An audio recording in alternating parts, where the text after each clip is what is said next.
Alright guys, we are back. We got some more Fae content for you, and we're going to finish up my series here of doing a tier list for all of the passive skills, at least the inheritable ones anyway. So we're going to finish things off with the passive C skills. Now, of course, passive C skills are very cut and dry. We know exactly what we want to be getting from the passive C skills at this point, so not going to be as up for debate as the previous one where we did B skills.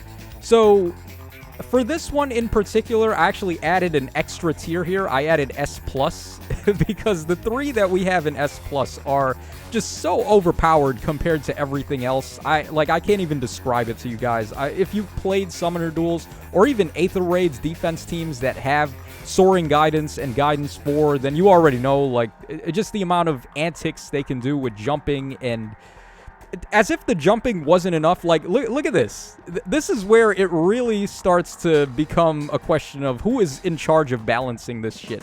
So, Soaring Guidance, infantry and flying allies within 2 spaces of unit can move to a space within 2 spaces of unit, so ultimate warping antics right there. That already was good enough. It did not need to go beyond this sentence. I'm telling you right now, the fact that they gave this more is when does it end, man? Who balances this shit? So, Soaring Guidance also grants attack and speed up 3 to the infantry and flying allies within 2 spaces of unit. So, they jump in and they're just getting attack and speed up 3 for free. And also, it gives them half and all follow-up. So, they break through wary fighter. Yeah, you think that's strong enough? Insist, you think this is good enough? So, Guidance 4 differs from Soaring Guidance because it works for infantry and armors, whereas this one works for infantry and flyers. Maybe Soaring Guidance is slightly better, I would say, because it's more often than not you would want your flyers to jump in because they are more player phase oriented. But there are, of course, good applications for armors jumping in, like maybe Summer Edelgard or Black Knight can jump in and pop something because they have some pretty good player phase potential. Or just position them better so you can make better use of save skills and such, as we're going to talk about in just a sec. So, I had to have these a tier above everything else. And then Times Pulse 4 as well, which shot up in value like crazy with the addition of Gambit 4. So, Times Pulse essentially just gives you -1 special trigger, even when you don't have -1 special trigger. It does -1 special cooldown count at the start of the turn, and then also after combat, you get -1 special trigger again. So it's the gift that keeps on giving. And comboed with stuff like Special Spiral 4 and also Gambit 4, this can really lead to some nice setups. So I had to have it in S+ tier along with these two, even though maybe these two are actually stronger. But this is very, very important to a lot of builds, so Times Pulse 4 had to be also in S+. So next up we have the S tier, which includes Attack and Speed Oath 4 and also Alarm Attack and Speed. So Alarm gives you Canto 1, and then it gives you Attack and Speed up 6 at the start of turn if you're adjacent to only 1 or less allies. Or it might be 2, hold on. Let me just double check my facts here. Alright, so it's actually 2. Okay, if you're adjacent to 2 or less allies at the start of turn, you're going to gain the 2 stats up 6, which in this case, it's Attack and Speed. And then you get Canto 1, and also you get Drive, Attack and Speed up 3 if you initiate combat and you're not adjacent to any allies, or you have 1 ally adjacent or less, right? So, pretty easy to get the Drive there. Just gives you Attack and Speed up 9 effectively, which is nice. And the same for Oath 4, they let you jump.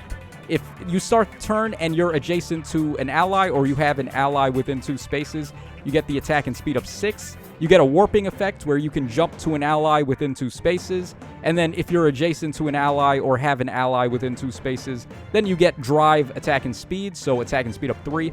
So for flyers and infantry, they definitely want Oath 4. And then for cavalry types, they definitely want Alarm, Attack, Speed. So these two are the optimal boosting skills for Attack and Speed, so we have them in S tier. Far save and near save, I mean, armors are so lucky that these exist, because if these didn't exist, there would be no reason to run armors ever. So that's why I had to put these in S tier. I'm not the biggest fan of armored units in general, even with save skills, as you've seen if you watched my Summoner Duels video, but I'm still going to give it up. These are still very worthwhile skills to run, and just being able to guard your units and protect them from like crazy nukes could be very useful. And believe it or not, I feel like near save is starting to get to the point where it might be better than far save, because the far attacking nukes, like the ranged enemies that you're going to encounter, have so many ways to turn off damage reduction and just destroy you. They've got effective damage, they've got like brave attacking, or they have also fire sweep effects, or they also just turn off DR, and etc, etc. It's more rare for melee units to turn off DR. So I feel like near save is probably a little more sturdy overall. And also, Canto Control can deal with ranged units to a degree. If ranged units try to attack you, you just block them in place. Whereas melee units, they attack you, and then they can only Canto back one space. So the tandem of near save and Canto Control, I feel like, is a little bit more worthwhile. But of course, far save still has its uses. So all three of these skills are in S tier. Canto Control, I mean, Kanto was a mistake in this game, in my opinion. The maps are just way too small, and they made Kanto a little bit too strong in this, I think. Like, just look at how dominant specific units are in summoner duels when Kanto Control is not a factor. So units like Thief Nina can entirely win a fight on her own just because she attacks with the highest reach in the game. She can do 6 reach from her duo skill. And then also, she just Kantos back to her original space. So you can never catch her. She's just free to snipe all your guys and then run away. Yuri is also in the same boat. Yuri was like the best summoner duels unit in the game up until this came out. So it just goes to show how impactful Kanto is and why this is so important. Alright, then we have the A tier, which is also full of some pretty good skills here. So we have the hold skills starting us off. They do 2 stats -4 to enemies that are within 3 spaces of the ally who has it equipped. And your other units can make use of this. So if you've got like a flyer ball team with all bunch of flyers and they've all got hold skills, they can really start to stack up the debuffs on enemies that you're attacking. So these are pretty strong still. I really like these. Then we have Snap over here. Snap, Speed, and Defense. So this is an interesting one too. It does speed and defense -4 to enemies in 2 spaces, which allies who are attacking will also be able to benefit from that. And then it also gives you movement +1 at the start of turn if you're in 2 spaces of an armored ally or an infantry ally who has a melee type weapon. And then it also gives those units +1 movement as well. So infantry, melee, and also just armor in general can gain +1 movement with snap skills. Pretty good. I actually really think this is a solid skill here. It's just that, I mean, why move 3 spaces when you could move a million spaces with warping, right? But still, quite good skills here. Colorless Feud, and by extension, all the other feud skills, but specifically Red Feud, I would say, are the 2 feud skills to keep an eye on, because the meta is just dominated by fast red units. And also, we've got a bunch of support colorless units that can get really wrecked by having Colorless Feud. So it comes into play pretty nicely there. Mainly for like Duo Ymir and also Fallen Maria. They grant Miracle to allies in 2 spaces. So having Colorless Feud lets you turn that off, which is very nice.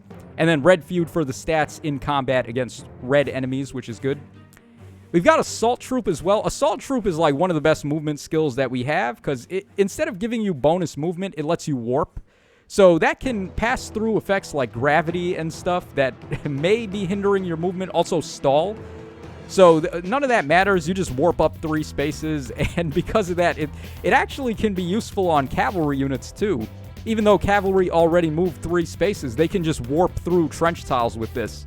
So that's how you know that's the sign of having a good movement skill, when even when you're not really moving extra spaces, you can still benefit from it with cavalry types. So this is a very powerful skill. Then we've got Defense and Res Smoke 4. I feel like this is the strongest of the smoke skills, and we have them ranked pretty accordingly, I would say. The best one is here, second best is there, and then the worst is there. So this one is the only one that grants an effect that makes sense that you would want to get after initiating combat.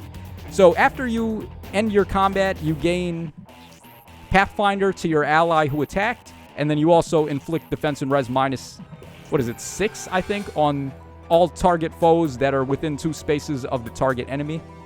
So you can use this to set up some combos with your other guys and let them abuse the Pathfinder effect. So I feel like this is probably the most, like, how do I put this, like practical of the Smoke 4s, where the effect actually makes sense to get after combat. And then finally, we have Infantry Speed Tactic, and by extension, all of the other tactic skills as well. Just tactic skills have aged so well. They're pretty much the premier boosting skills for stats that you can run in the C skill, as long as you meet the tactic skill requirement, which is having no more than 2 of the same movement type on a team. You can just party-wide buff your all your allies by +6, and then this one in particular also gives null follow-up to infantry allies, so it's just a little better than the other ones. Gonna be interesting to see what the other tactic skills do when they get the level 4s. Like Attack Tactic 4 and stuff like that. That'll be pretty cool. Okay, so next up we come to the B tier. This is the cutoff point, I would say. Anything you see in B tier is still pretty relevant and still pretty useful in certain situations. Maybe not quite as much as the stuff above it, but still you can get some good mileage out of the stuff in B tier. So we're starting off with Speed Smoke 4. It's a nice little way to get damage reduction in the form of dodge after combat. And you can get it on all movement types, not just your infantry types, which normally get dodge. So flyers and cavs can make pretty good use out of this if they're fast enough to use the dodge. The only bad thing is that I really wish you could get something in combat before you initiate or end your first combat, because you really want to do as much as you can in that first round of combat, or you're not really gaining the optimum effect of your C skill. So that's the one downside to this, but still it's a nice little way to get dodge on units that normally can't, so that's why it's here. Then we have Even Tempest and also Odd Tempest, I guess, but Even Tempest pulled ahead a little bit thanks to the Sacred Seal for Odd Tempest. So if you wanted to, you could combo both of them to gain permanent 3 movement, which is pretty good. Specifically on dancers, I would say, your infantry dancers and your flying melee dancers, those are going to be able to make the best use of this, just moving 3 spaces. And then they can combo with Firestorm Dance 3 to dance and then get the Canto to get out of the way, and then just buff your ally that you danced on by a ton. So these are still pretty nice. Then we've got Joint Drives. I brought up Joint Drive Speed here, but all the Joint Drives pretty much fall in this bubble. They're pretty solid still. I mean, just giving in-combat stats to the ally who has it equipped, and also allies in 2 spaces, are pretty valuable. So they're in this tier here. We've got Cross Spur Attack, and I guess Cross Spur Res as well. It's actually a pretty good skill. It has no range limit as long as you're in cardinal directions of the ally that has it equipped. You just get attack up 5.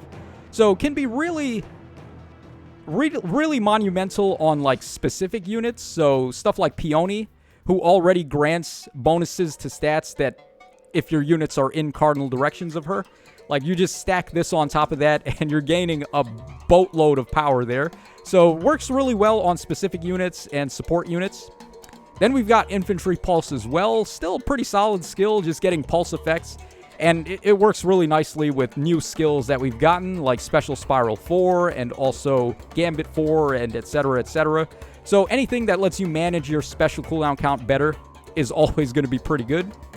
Next up, we have the opening skills. This one's going to be attack opening, and at the start of turn, it just grants whatever stat it is +6 to the ally on the team that has the highest amount of that stat. And it doesn't include the unit who has it equipped. So a nice buff skill. It has permanent range. You can just get this off from wherever you are on the map. So very easy to buff units, and it's just very nice for randomly getting some stat bonuses. I would say this is the second best stat boosting skill outside of the tactic skills. So not bad. Then we've got Joint Distant Guard. Joint Distant Guard is basically about as good as the Joint Drives. So gives you Distant Guard against enemies, and it gives you defense and res up 4 against units that have ranged weapons, and the unit who has it equipped also gets the stats.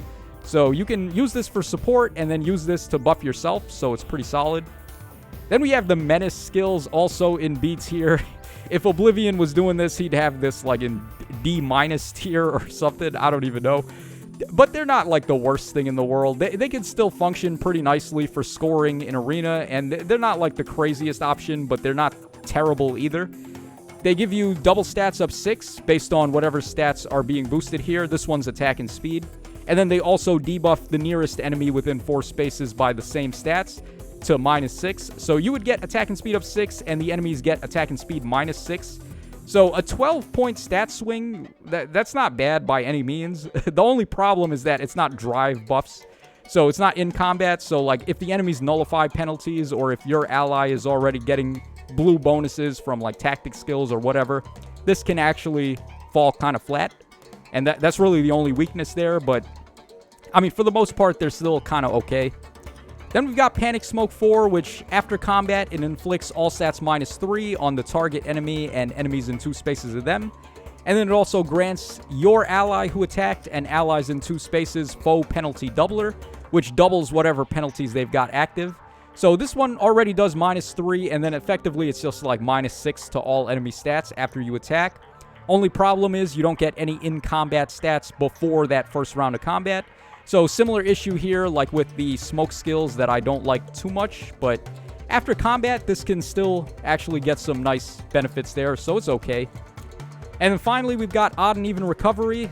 I could have had these a little higher, actually. Like, these are still pretty cool, but I feel like King Freyr just, like, completely dismissed these skills as being relevant to a degree. Not like entirely, but sort of, right? Like, his start of turn heal is just better than this, because it works on both phases, and it works at the start of the enemy turn as well.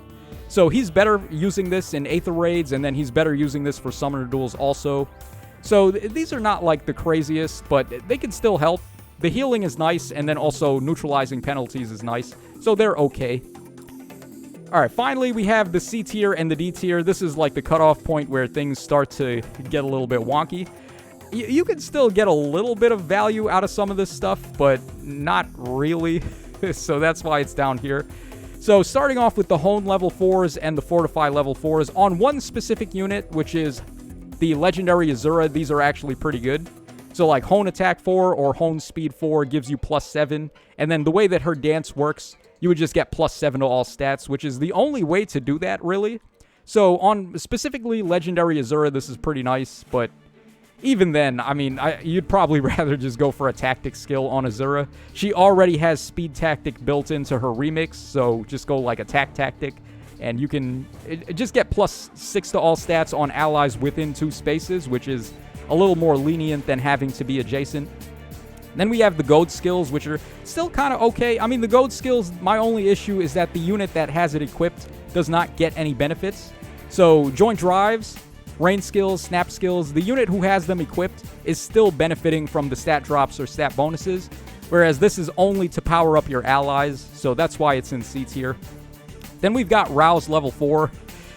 I mean, these were just like kind of bad even when they came out. So they give you double stats up 6. In this case, it would be attack and speed, and then they also give you Nullify Panic, the status effect, which is pretty solid. But the problem here is that you cannot be adjacent to an ally at the start of turn to get this. So a lot of situations, you're not even going to be able to get this to activate, and it's just really annoying to use. So if the condition to get it to activate was a little better, this would have been fine. The Null Panic is really strong, but it's just too hard and too difficult to really make use of this. Then we have Attack Smoke 4, which is easily the worst of the level 4 smokes. This one does attack -7 on the target and enemies in 2 spaces of target after combat. It gives you defense and res up 6, and then it also gives you a status that nullifies enemy follow-ups, which is completely blasted through by null follow-up effects. So, not quite strong enough. This would have been better if they gave you a different effect, like maybe Dominance or Treachery or something. Like, yeah, just something a little bit more satisfying that can't just be completely negated by something else. So, I have this as the worst smoke 4. Then we have Infantry Rush, and then Infantry... Oh, no. Infantry Flash and Infantry Rush. That's what these two are called. You can only give this to infantry allies, which is kind of a bummer. Not really so strong for support skills, but then allies within 2 spaces that are also infantry types. I wish this was just like all allies instead. They're going to be getting Flashing Blade if you have the green one, or they're going to be getting Heavy Blade if you have the purple one. So it's a nice little way to get some special acceleration on allies, but there's just better ways to do this, and it's very restricting on how you actually activate this. Only infantry can equip it, and it only supports infantry allies, so that's kind of a no-no. Then we've got Pulse Smoke 4, or Pulse Smoke 3, rather. Pulse Smoke 4 would be kind of interesting, but for the moment, like, Pulse Smoke 3, it's not really all that relevant anymore. It was kind of useful for a while when Infantry Pulse teams were the thing, but that's not so much the case anymore, so, like, I don't really know. This skill, it could be interesting with a tier 4, but I don't know what it would do to be interesting, so we got it in C tier here. And then finally, Fatal Smoke. There's some applications for it. There's a lot of healing skills going around now. Like, a lot of units just get free healing out of nowhere, and then a lot of passive skills just come with built-in healing. So being able to do this and inflict deep wounds could be okay, but like, that's all you do, and it's still very niche anyway. There's not, like, going to be a guarantee that everything is trying to heal. So I don't know. This one is a little bit too situational for me. And then finally, the D tier. Oh boy. Infantry Null Follow-Up is just a worse version of Infantry Speed Tactic. You only get the Null Follow-Up status. You can only give this to infantry allies, and that's pretty much it. I mean, this can be given to any movement type, and then it's still giving speed up 6, so it's just way better. Savage Blow, it's worth a mention. I guess, like, Poison Strike was in the B tier, so, I mean, this is worth mentioning, but it's not particularly great.